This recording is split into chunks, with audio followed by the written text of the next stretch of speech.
Algumas manifestações nas mídias sociais têm me chamado a atenção nesses últimos tempos. Ainda que eu compreenda que certas coisas, certas palavras, certos textos, certas imagens que as pessoas postem tenham a ver muito com o seu momento de dor, de saudade, de impotência diante da morte, me surpreende muito cristãos, crentes, maduros, líderes, que usam algumas expressões que, na verdade, nada tem a ver com o cristianismo. E eu estou falando em postagem a respeito de pessoas que faleceram, sejam parentes ou não. Por exemplo, que Deus o tenha. Ou escreve, ele fez ou ela fez a grande viagem. Ou então escreve um texto como se fosse uma carta falando com a pessoa que faleceu. É como se fizesse uma homenagem, elogios, que deveria ter feito enquanto a pessoa estava viva, mas agora quer expor em palavras, nas mídias sociais, para uma pessoa que já morreu e já não pode mais ter acesso àquele conteúdo.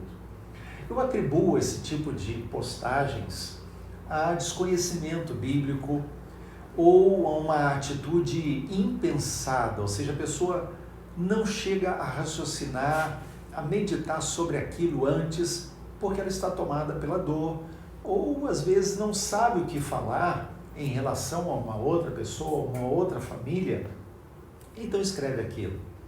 Agora, eu quero deixar claro que eu não estou aqui para agredir ninguém, nem para apontar o dedo. Esse texto, esse vídeo, esse conteúdo é, na verdade, um ensino. O que nós queremos é ensinar, trazer um conteúdo bíblico que nos ajude a posicionar a nossa vida em relação a essas coisas. Então, vamos lá. A expressão, por exemplo, que Deus o tenha. Como é que a gente pode olhar para isso? Como a gente pode entender essa questão? Isso, na verdade, acaba demonstrando um desconhecimento bíblico, né? Porque, por exemplo, lá em João capítulo 3, no verso 18, a gente lê assim: não há condenação alguma para quem crê nele, em Jesus. Mas quem não crê nele já está condenado por não crer no Filho único de Deus. Ou seja, está deixando claro que se a pessoa morreu e ela cria em Jesus, não há condenação, já está com Deus. Mas também está dizendo que se a pessoa morreu e ela não cria em Jesus, não teve uma vida com Deus, então ela já está condenada porque não creu em Jesus. A outra expressão é fez a grande viagem. A pergunta que eu faço de imediato é: que viagem? Na verdade, quando nós morremos, nós não fazemos nenhuma viagem.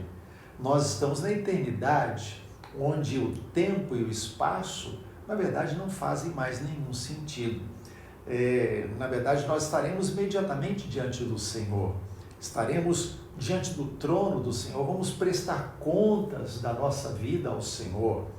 É o que nós vemos lá em Hebreus capítulo 9, o verso 27, que diz: e assim como aos homens está ordenado morrerem uma só vez, vindo logo depois disso, ou seja, em seguida, o juízo.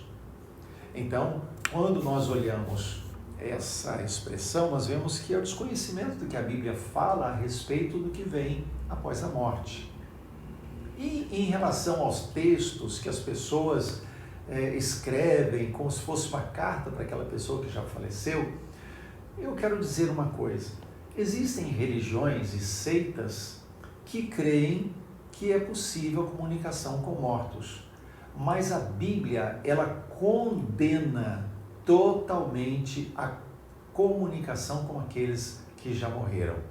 Eu quero ler um texto, são muitos textos, mas eu quero ler um dos textos que é Deuteronômio 18, os versos 10 a 13, e diz assim: jamais deverá haver entre vocês alguém que queime o seu filho ou sua filha como sacrifício.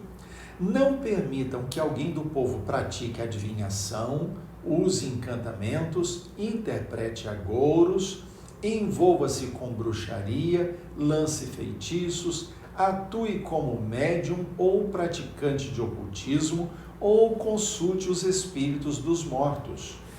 Quem pratica tais coisas é detestável ao Senhor. É justamente porque as outras nações praticam essas coisas que o Senhor as expulsará diante de vocês. Então veja, ele deixa muito claro aqui, consultar aos mortos, Deus não admite, é detestável. Comunicação com os mortos não é possível e é detestável. Então, nós poderíamos usar aqui muitos textos, mas a finalidade desse nosso vídeo hoje não é confrontar religiões, é apenas reafirmar aquilo que nós, como cristãos evangélicos, cremos. Então, resumindo isso, aquele que ele está salvo, aquele que crê em Jesus enquanto está vivo, ele foi salvo por Jesus porque ele tomou uma decisão consciente. Então, quem morreu salvo é absolutamente certo que ele está com Deus e que ele está com Jesus. E não precisamos desejar que Deus o tenha. E aquela pessoa que morreu sem crer em Jesus, é absolutamente certo que ele está eternamente perdido.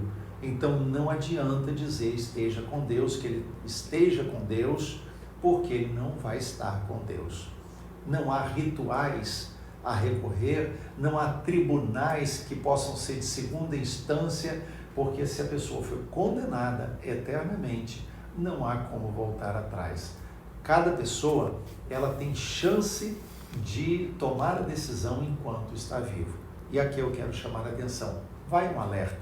Se você que está nos ouvindo nesse momento ainda não entregou a sua vida a Jesus e você não tem segurança da eternidade, você não sabe o que vai acontecer depois da morte, então decida-se por Jesus agora mesmo. Se você não tem certeza do que vem depois, esse é o momento de tomar uma decisão por Jesus. Faça uma oração, diga a Ele: Jesus, eu entrego a minha vida ao Senhor. Eu quero por toda a eternidade viver contigo e para ti, e eu decido permitir que o Senhor comande a minha vida em todas as áreas. Lembre-se, a sua eternidade está em jogo. Ela será uma eternidade com Deus ou uma eternidade sem Deus.